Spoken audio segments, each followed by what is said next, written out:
Welcome to the Protocol Podcast. I'm your host, Dr. Josh Wall. I'm the founder and CEO of Contour Clinics, and today I have with me Dr. Fane Hu. Thanks so much for having me on, Dr. Josh. It's my pleasure, mate. Cool. Now, everyone on this podcast gets an introduction. Here's yours. So, Fane is one of our celebrity cosmetic doctors. Okay, celebrity. Isn't that what's on your Instagram bio? I mean, I've had to change things a little bit. But, Okay.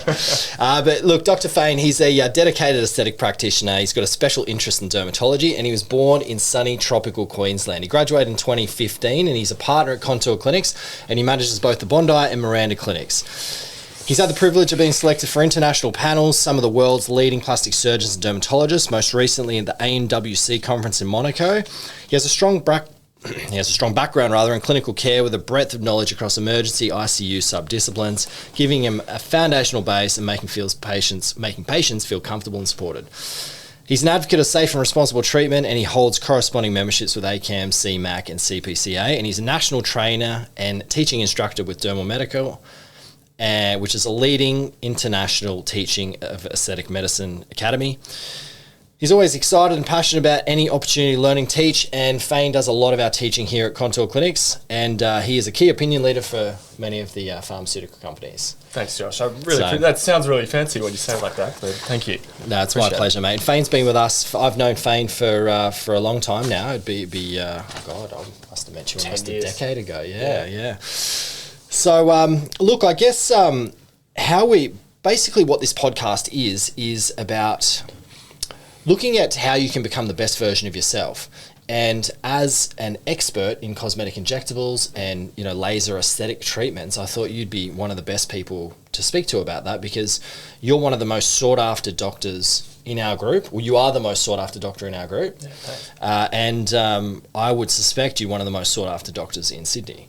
And being Sydney's the most busy city, potentially the country. So I thought you'd be the best person to speak to about this. So why don't you tell us a little bit about your path into cosmetics and how you kind of got into the field? Yeah, sure. So I initially started my training very much with a heavy emphasis on critical care. I thought, emergency work was really exciting. ICU and intensive care was a really exciting field to develop your skill set in.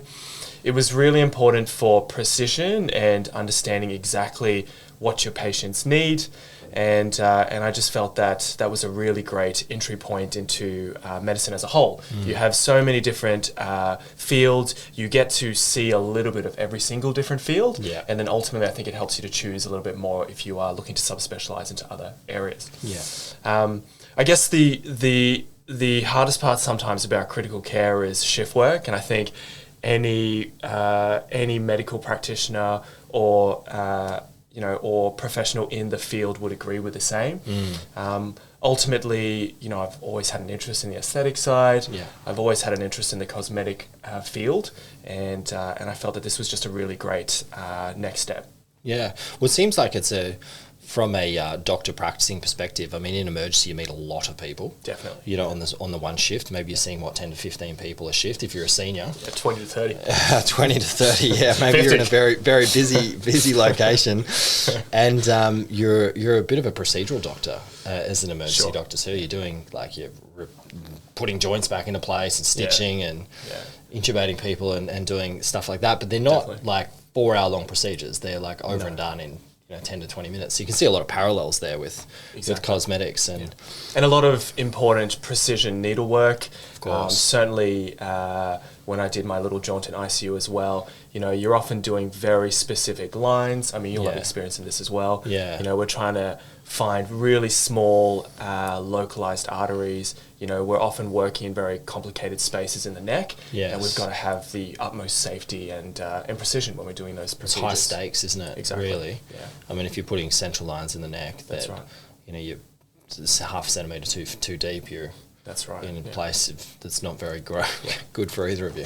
And ultrasound is fantastic for that as well. I think a heavy emphasis on the clinical safety aspect of that. Yeah. We've been using ultrasound for a long time in the hospital-based environment. Yes. And I think that a natural progression of safety for our patients, perhaps out of the hospital, is being able to bring that ultrasound experience to to a more clinical-based setting. Yeah, that's a good point, because ultrasound's really coming in a lot into cosmetics.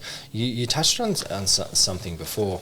I mean, I think with being in emergency medicine, and similar with cosmetics, a bit of a changeover is that you're dealing with people sometimes in a vulnerable state. Of course. You know, so like in emergency, it can be some very sick people that are, you know, looking to you to solve their issues, and they're in a very kind of nervous and anxious state of whatever's going on with them. And talk a little bit about that in cosmetics, like, because there is... Certainly our guidelines are really leaning into that fact now, that they understand that patients are vulnerable psychologically in terms of coming in, and they, you know, they may have motivations that aren't necessarily purely aesthetics. Sure. Like, how do you kind of, tell us a bit about that, like how you kind of think about that? So I guess one of the great parallels between emergency medicine and cosmetic medicine, which might not be immediately apparent, is, as you touched on, the vulnerable aspect. I think, you know, in the emergent period, you know, or sort of that urgent period, patients are often in a state of, you know, high anxiety. As we talked about, they're very vulnerable. They're placing their entire sort of sometimes life into your hands, and you have to approach that with tact. You have to approach that with the utmost empathy, and you also have to be really calm and develop a very structured plan. I think patients will subconsciously always pick up on that, and you know, I think any person in the emergency field would agree. As long as you are calm and stable and reassuring, your patient naturally calms down as well. And I think a really great parallel to that is, as you said, you know, we might not be dealing with life and death stakes in the cosmetic field, but I think patients are no less vulnerable. You know, it's rare, but I do think very, very rarely in life do you sort of open yourself up to somebody else and you sort of say like, hey, this is me, what could I do better? This is what I perceive to be my, you know, my shortcomings, or these are things that I really think I could, you know, get some help from an expert on. And you have to approach that with a lot of tact and, again, the utmost empathy. You know, patients are really putting themselves into your hands, and I think you and I would both agree it's a very privileged position for us to be in that place. No, it is, and I think you touched on something there. It's like they're disclosing something to you that potentially they don't disclose to anybody else. Of course. You know, so they say, for instance, they may have a bump on their nose that's bothered them every time they look in the mirror. Sure. And they're like, this just, they feel anxious about it. They just think about it. You know, they catch themselves in the mirror at the gym or something and just go, you know, I wish I could get rid of that. And potentially they might feel, the thing I've noticed over the years is they feel a bit silly telling their friends about it, because they go, oh, you look great. Of course. I mean, you will always hear that. You look great, don't worry about it. Of course. And for your family, of course, but bothers them. Yeah, you know? and certainly speaking from personal experience, you know, I've had a few moles removed off my face, and oftentimes, you know, I'll have people say, oh, they're so small, you know, your skin looks great, you're Asian, like there's nothing to worry about. But you know, it's interesting, and I think it's so many patients I have found such common ground with.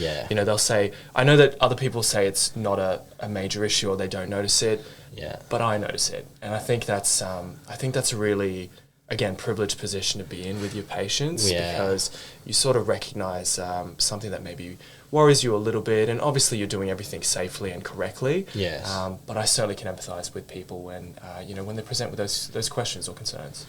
And sometimes I notice too with patients, they might, and I'll always preface this, say they present with a condition that I can't see. Sure. You know, you might say, well, I'm not taking away from the fact it bothers you. Of course, but in terms of like, you know, degree of issue there, in terms for cosmetically that I could fix, maybe it's a 1 or 2 out of 10. But I mean, it's so interesting how much it can bother some people.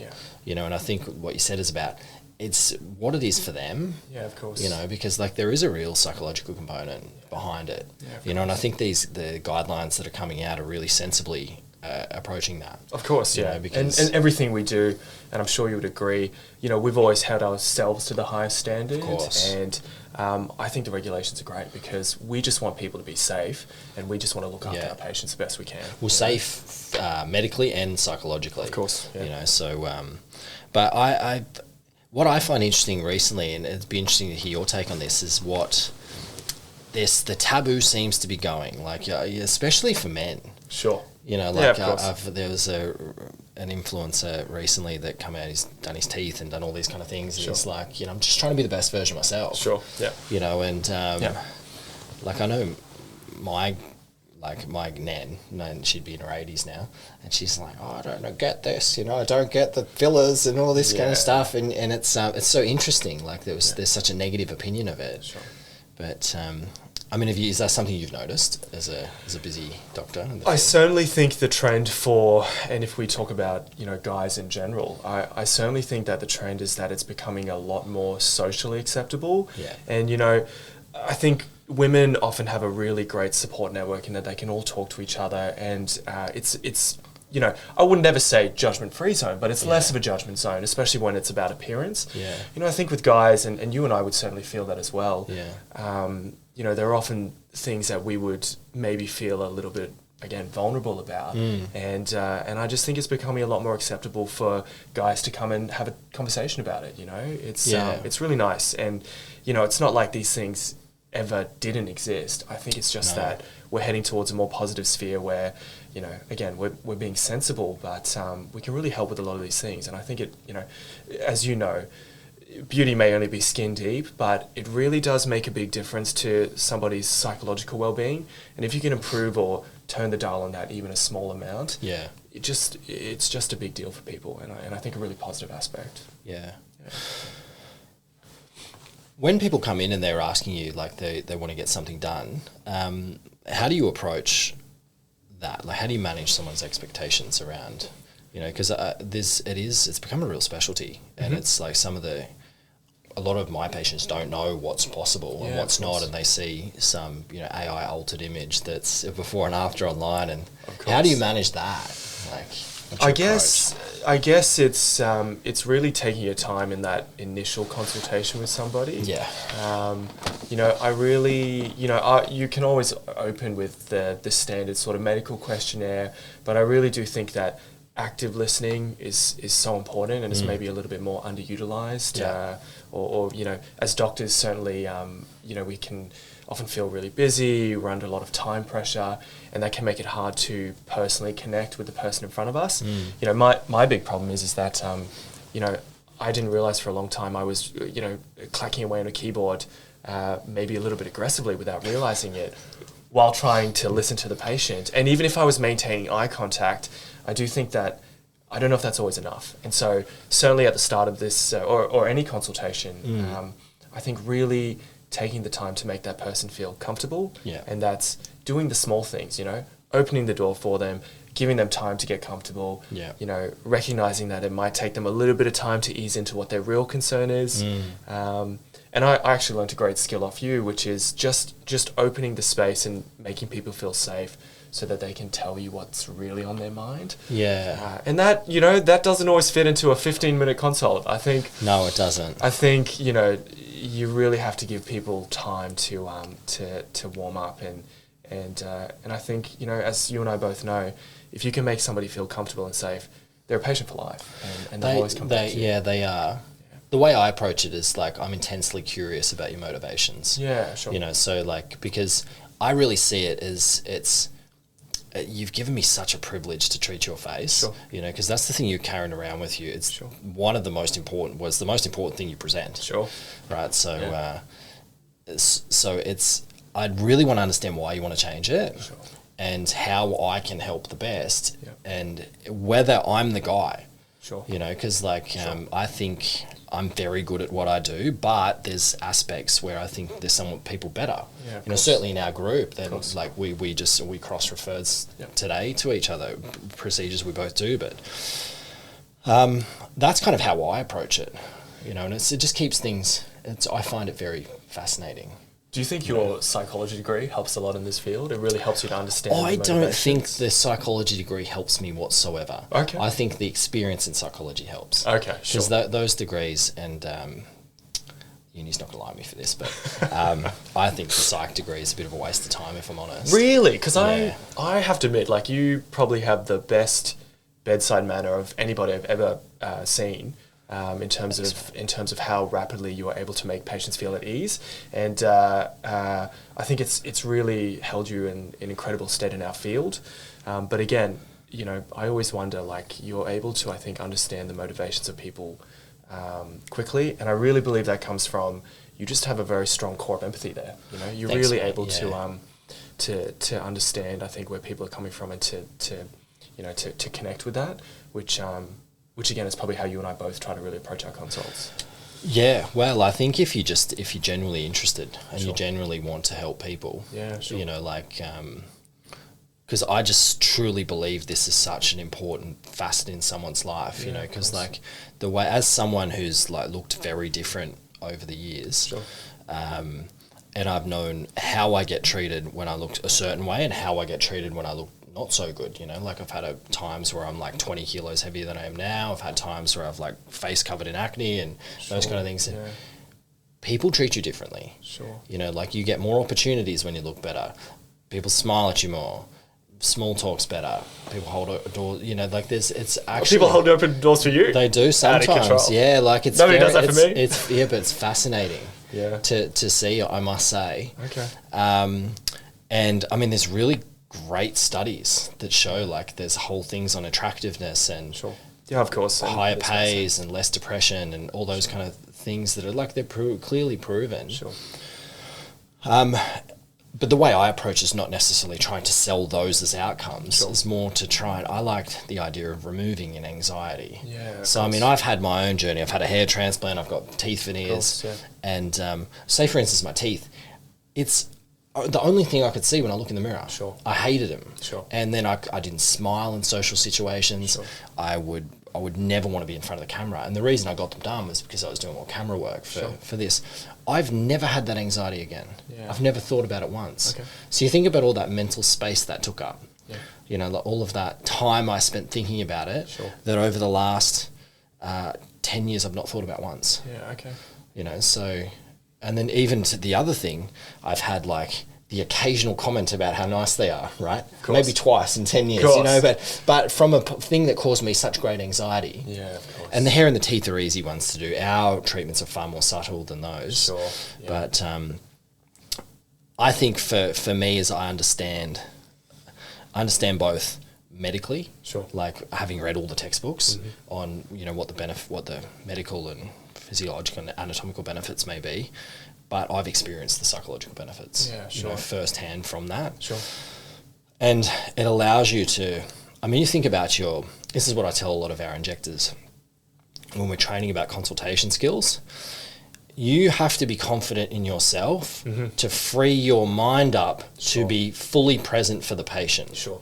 Because you think about, like I remember when I was younger in social situations, I'd be so concerned about how I was coming across Sure. that I wasn't present for how Sure. they were. So I've just thought about how I can remove some of the anxieties about my appearance. Sure. And do you think, I guess, the more training and experience you've had in different areas and different fields, Yeah. you think that's probably helped the most from being able to be present in the moment? Or I think working on yourself. Yeah, sure. Really, I think once you're confident in yourself, Sure. and I think that comes from a variety of different things, not just aesthetics. I think Sure. aesthetics for me is a checkbox, Sure. you know, because I'm never going to look like Brad Pitt. But I might have so yeah, but you're probably taller. maybe so it's fine, man. maybe maybe in 20 years when I'm still young, he's older. But What do you mean? You're taller. You win. It's fine. Maybe. It's easy. But if he stood on his wallet, he'd be a lot taller than me. But he look that so. But for me, it's like a check. I've done the best I think I can do. Sure. With that. So, but the anxieties I had around specific aspects of my aesthetics. But I think part of the other thing, and this leads into the whole reason I wanted to do this podcast, is that there's multiple aspects of yourself that are worth targeting. Sure. Because I know that I've gotten a degree of success in business. That's given me a confidence. Yeah, of course. You know, to present yourself in a certain way. Yeah, of course. You know, I've done a lot of public speaking, which I don't have any anxieties around that anymore. Sure. You know, so which allows you to be in a social circumstance a little bit better. So I think it's more the combination of things Sure. that help. But I think we are one important aspect of that. Of course, definitely. You know, like, but I wouldn't see it. I'm always cautious about the overplaying the importance course. of aesthetics. Yeah. I think it's just one of many. And I think you important. recognise the goal of it's not the be all end all, but No. it is certainly something that can help. And Of course. that's probably the biggest thing. Yeah. Yeah, and there maybe some things that are really holding you back in that aspect, Sure. that are really impacting your confidence. I kind of guess. I mean, we've talked a bit about what do you find some of the, the most rewarding parts of your job are? So I think probably some of the most rewarding parts of what we do, and are lucky enough to do on a daily basis, is have patients that are really trying to aim for their best in many ways. Yeah. And I think, so much of medicine is, and you could never ever be, you can never ever judge a patient harshly, because most of the time people are really ill, and when they're ill, there's a whole set of things there where, you're not expecting anyone to be on their best behavior when they talk to you. You're not going to judge somebody for shouting at you or losing their temper, because I do think while that's not great behavior and it shouldn't be acceptable, you can understand where somebody's coming from. Sure. I think one of the best things about our field on a daily basis is that, we're lucky enough that people are hopefully well and usually are looking at, again, trying to be the absolute best they can be. And that's really cool. It's not just always about we might scrub a bit, but it's like, no, it's true though. It might not always be about the, sort of the health and wellness aspect, but again, just being lucky enough to see people trying to do their best, and in some small way being able to shape that, as you say. It's not the be all end all, but I think it really helps. Yeah. But I mean, even if you think about the way I kind of frame it's the whole removing anxieties approach. Yep. I mean, if you look at the damage anxiety can cause to your wellness. Yeah, definitely. A preoccupation with one part of your feature that doesn't meet any criteria for a pathology, because I know I'll get criticised for saying that. No, of course. But that's the thing that's really interesting. And what are because I think a lot of people would romanticize about our job. Sure. So it is a great job. Sure. And I am the first person to tell people. I get approached a lot by young doctors asking how to get into it, and I have nothing but positive things to say. Sure. And it's certainly the best thing I've ever done in my career. Is I would never regret it for a second. Sure. But what are some of the hard parts? Look, I think sometimes there's maybe a perception that, the job is great working hours, not that you should ever say glamorous, but certainly, I remember my time, working at Scrubs at 3 a.m. in the morning, and that job is critical and essential, but you're tired when you're doing that job, and you certainly have a much better balance, in our field. Yeah. Look, at the same time, the quest for perfection never ends in terms of you always trying to do the best by your patients. Yeah. And I do think maybe something that's not overlooked but not thought about as much is you're always looking for the next best technique. You're always looking for the next best procedure to make your patient have the best outcome. Yeah. And I don't think that ever ends. I think you and I both can see, we've seen so many companies come through. There's always something new in terms of something that has improved, an element of, we might be talking about collagen. We might be talking about elastin, different parts or different features of skin or the face. But ultimately, you always do need to be up to date, and that's because that's the only way you can do the best thing by your patient, as you said. To be comfortable when you're in your consultation and to be able to be free with actually engaging fully in the moment, you have to know what they're talking about. And so I think that's a really, it's again a privilege to be in the field, but it's so important that you're always trying to improve every aspect of your clinical care, and that never stops. Well, I think the one thing you've kind of touched on there is our job is performance based. 100%. Whereas medicine's not. Sure. Typically, if you're in an emergency, there is a structured protocol for what you do, and you're not performing one way or another. You're just doing the next step in the protocol. Sure. That's all you're doing. Yeah. Whereas for us, it's it makes a difference how deep your needle is. It makes a difference on how much product you put in that specific place. It makes a difference whether you use ultrasound to avoid those blood vessels or map them out beforehand, or so that there's an element where you're having to perform. Yeah. And do you believe a level of stress and a level of Do you believe that it also makes you a lot more self-critical? Because I certainly felt that, as you said, when there was a protocol, or at least, you sort of know that you're doing the best you can in that let's say like an emergency situation, Yeah. you know, you're really just trying to keep that person alive. And there's many different variations of keeping that person alive. But as you said, you know, something that seems so innocuous and small as like, what depth is your needle at? Yeah. I mean, that as you said, you need to perform, and you're fully on display, and so Fully, there's nowhere to hide. It's like either it works or it doesn't work. Exactly. But and you're being held accountable. Your patient is looking to you to do the best result, and consistently the best result day in, day out. They are, and look, the other thing we do here at Contour that's different to a lot of the other clinics, not all of them, but certainly most, is we take 3D photography and clinical photography, and so there's no hiding from the result. You've either achieved or you haven't. Exactly. And you're sitting across from that person with those photos in front of you. Absolutely. Afterwards, so it's very obvious if you haven't, you haven't. The other thing I found about this field is that the example you give about being in emergency, that person's very sick. Absolutely, yeah. Our patients aren't. No. And our treatments aren't necessary. Yeah. So we're held to a higher standard. Absolutely, yeah. You know, so like that whole thing in medicine of do no harm. Yeah.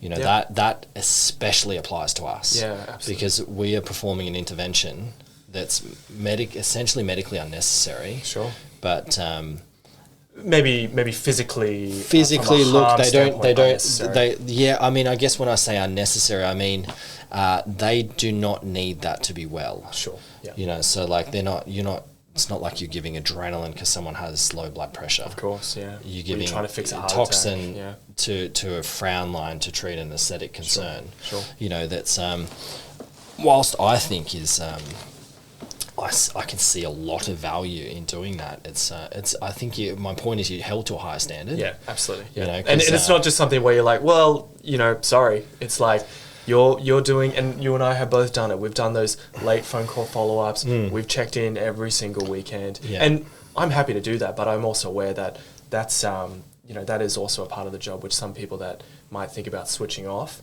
you know, I think it's maybe a little bit trickier for us to do. Well, the other thing too is people get paid very good money for this. Yeah, exactly. Yeah. You know, so that's the other thing, you're held to a higher standard. Definitely. Like, so it's private medicine. Definitely. And because usually in medicine, there's whilst you and I I've seen you practice, like provide a high level of service and care and whatever, it's not, stereotypically, it's not true of everywhere. You know, we've all had the story of the GP that's just like next calling from his room and, of course, you know, like, and stinging through 80 patients a day and, you know, just pushing across the antibiotic script. Like, everyone has that story, right? Of course, yeah. But in our field, we can't do that. No. You know, so it's I think you were saying, you're performing and you've got to be on. And you've got to be on, and that's the. How do you cope with that? Because I mean, for me, I've got to. Doesn't matter what's going on in my life. Sure. I've got to turn up for all 15 patients that day. Yeah. Smile. Be very interested in what's happening and design a protocol that's like perfect for them, which requires a lot of thought and effort. And I mean, how do you manage that? Look, I've actually taken a lot of lead from you in many ways, and you know, I think your ability to compartmentalize, and I mean, that's probably what's made you such an incredible business person as well, right? You're really able to say what's most important right now in this moment, what's noise, you know, what's the most urgent thing, what can wait. And I think, you know, when I see you, you know, engage your patient, when I see you talk to your patient, nothing else matters, and like I really respect that because, you know, I've only seen as a partner, I've only seen a very small glimpse of what I think you have to go through on a daily basis. But I do think that you're really able to separate, you know, there are things that can be done afterwards. Right now, this person is in front of me. If I don't do my best job, and if I don't try my hardest, you know, I've done them a disservice. And I think you always are really good at being able to do that. And I really respect that. Thanks, you know? mate. Yeah. Of course. Yeah, okay. That's... So I guess, sorry, so to recap, I think, you know, I think being able to tune out the white noise, I think is really important. Yeah. And I think in terms of coping, look, as you said, you've talked about all the elements of it's not just, aesthetics is one component. And so it's like, you also have to exercise and stay fit and healthy. You have to look after your family. You have to do all those things. And they all have to be in balance. Yeah. Because as we all know, if someone's a little bit grumpy at home, you're also going to be trying extra hard to fix that. And so it's like, everything in balance is the way to go. Although it's funny you say that though, because I have the opinion, like, so look, I agree with you. I try to compartmentalize things I really, especially for my patients, I try to be incredibly present. Sure.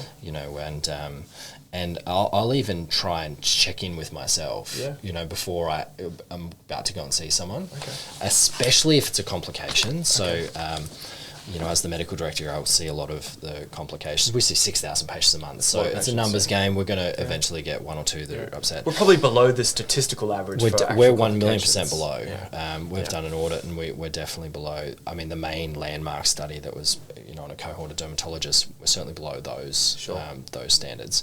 But we still have complications like anybody. And some of them are like not necessarily just medical complications. There's a little bit of social stuff tied up in there as well. And perhaps, whoever's seen them maybe wasn't on their best day when they seen them, in terms of like maybe they just clashed a little bit. I'm not sure, but there can be a little bit of that complaint as well. And I can come into that knowing it's going to be a little bit tense. And for some reason, a lot of the anger gets turned on to me. Well, you're the medical director. You're the most experienced. Yeah, Josh. And look, I don't blame it because, I don't mind being held responsible for that because essentially I've hired those people. Sure. But I guess how I approach that is I do a meditation before. Sure. And just like this is only about them. Sure. It has nothing to do with me. Sure. And whatever they want from that, I'm going to do my best to do that. Yeah, sure. And I find that so freeing, personally. Sure. Because then it's just, because your whole initial reaction is to get you back up. Because you put in so much effort, you've worked so hard, so passionate. You're so self-critical about the things you do, and then something happens and you're like, well, I mean, okay. And so, I know what you're saying. Everyone's initial reaction is to be defensive. Of course, yeah. Of course. So to go, okay, well, what actually happened here? And what was my part in it? So and maybe there was no of my part in there, but at least I've really intensely reflected on what my part was. Yeah, of course. And what probably most of the time, there's always a little part, isn't there? It's like there's definitely always our part, and often it might not necessarily be about the actual injections themselves. Yeah. It's likely to be about how we've explained them. Yeah, and as you how touched we've on managed expectations. Yeah. And if you're on a busy day, sometimes we're all human too. We might not necessarily say that 5% of people get a bad bruise here, and or they don't respond as we'd expected. I mean, we talked about threads before and how some of the fox-eye thread lift we're talking about. I mean, we've had some people that last 2 to 4 weeks on, and but that's like 2% of people. But you see 6,000 patients a month. You're going to have 2% of people is a lot of people. Yeah. So. I guess the next thing I want to ask you is, what does success look like to you? In two aspects. So, what's a successful? I come to you as a patient, and I'm going to do a full treatment plan. Sure. What does success look like? So, if we're going to fast forward 12 months, and I've seen you once a month for 12 months, what are we both going to agree on what success looks like? I think, I try to separate it into. Not separate, but I guess I try to think of them as discrete or separate compartments or different stages. Yeah. On the one hand, there is a physical element, and so I think, regardless of what specific treatment we're doing, I mean, you've touched on your hair. Yeah. I've had a lot of laser done. The skin doesn't come easy. I've done a lot of supporting treatments. Yeah, no, you can tell. Thank you. But yeah, very much I think, this patient to me, 1 year from now, what do I want to achieve? I want their skin to look better. I want pigmentation to be improved. I want them to look brighter. We talk about some of the big players and the really great, practitioners in our field. Dr. Maurizio De Maio, his legend. That guy and his whole approach and his whole element. And I think the biggest wow factor for what he does is, he cautions against treating individual areas. Don't just treat the frown lines if somebody's unhappy. Yeah. Why is that an element of error? Or why is that an element of confusion for the patient? Yeah. It's because they look unhappy. There's going to be multiple elements in their face. What are the things that I can do, being present in that consult to offer to my patient? Because again, it's not about the frown lines most of the time. It's about the whole picture. Of course. And it's about how they look as a whole, right? Yeah. And so I think that's one element. The other element is the psychological component. I think you and I would both agree we could have somebody objectively look better on all of our 3D imaging. We could have somebody objectively improved on the concerns they have.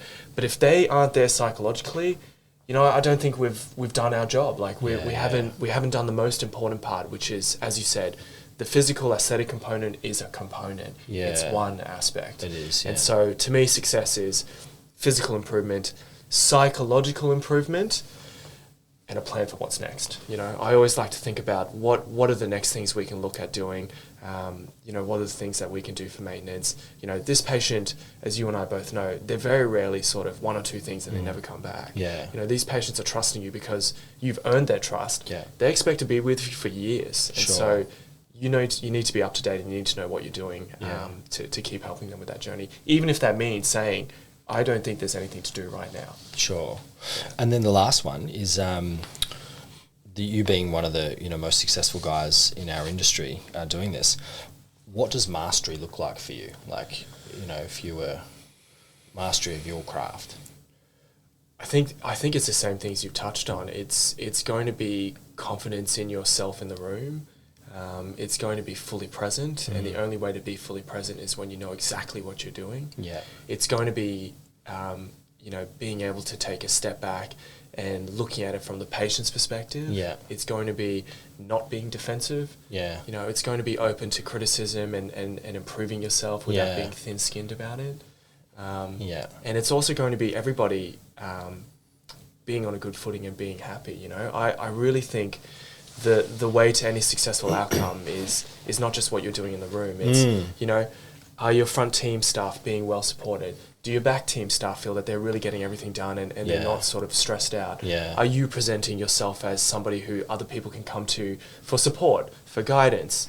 I think that to me is real success. Seeing a group flourish and seeing, and I mean, you're the best example of this, but just really seeing your team feel comfortable and flourishing and doing the best they can. Yeah, that to me is success. I think it's fascinating what you said there, because I think like you're one of the best in that does it, and I asked what mastery looks like, and you don't mention anything about the injections. Sure. So like, and I think that's so, but I think that's so telling as to what this job actually is. Yeah, absolutely. So it's like being present. Yeah. It's being like listening. It's having empathy. It's like supporting your staff. Yeah. It's like, it's. Now, and doing all those things and not getting stressed out, not letting them crisscross, which I don't know how you do. No, you do so but well. I think what it is that it's you've reached a certain level of mastery with the actual technical skill, that for you to get better or for you to work more slick with that, you have to free your mind up. Absolutely. To be present, to reduce external distractions, to make sure, and that comes with like you touched on, like the front office is firing properly. So then there's no issues with the patient flow, getting photos, getting forms done, getting all that kind of stuff. So I think it's a really great point to end on, is that there's so many hands involved in delivering this service. And for us, there's every little aspect has been thought about. Yeah, absolutely. Like even to how you stand in the photo room, where the curtain is behind you, what angles we take the photo, what height, what even temperature your coffee is, like all those things have been thought about, and they all carry through into the room for you to be able to, be your best self in delivering that service to the highest standard. So mate, I thought that's really, really fascinating. I think that's it. So, mate, thanks so much for coming on. Josh, thanks for having me on. No, mate, I appreciate it. So, you're the inaugural guest. Yeah, I know. I'm excited. We're going to look back on this in 3 years' time, where we're the number 2 aesthetic podcast. Why do we have to be number 2? No, we'll just call it what? When we're kicking butt. But mate, I really appreciate it. thanks so much for tuning into the Protocol podcast. You can find us at www.contourclinics.com.au, and you can find Dr. Fane Hu on Instagram. On Instagram, all the socials. Maybe not TikTok. I don't know about TikTok yet, but get on TikTok. But on Instagram, mate. and I'm at I'm at Bondi, Miranda, Newtown, and Five Dogs. So I'll always. He's around. I'll always make time.